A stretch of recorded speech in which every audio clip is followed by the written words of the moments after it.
இன்னைக்கு என்ன சமையல்? இன்னைக்கா தவ் செட்டிநாட் பண்ணலான் இருக்கேன். செட்டிநாட் ஸ்டைலில் தவ் வந்து செய்யலான் இருக்கேன். ஸோ இங்கே வாங்களேன், ஏர் ஃப்ரையரில் போட்டிருக்கேன் தோஃபு.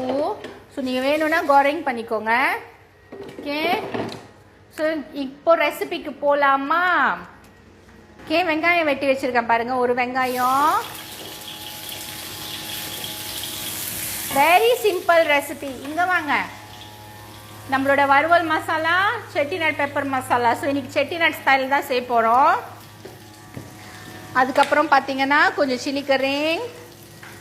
ஏன் ரொம்ப வேணாம், கொஞ்சம் ரெண்டு சில்லி கரிங் எடுத்திருக்கேன் டூவலா. அதுக்கு அடுத்தது பார்த்தீங்கன்னா ginger garlic paste. Okay, ginger garlic paste ஒரு சத்துஸ்துங்க டேபிள் ஸ்பூன்.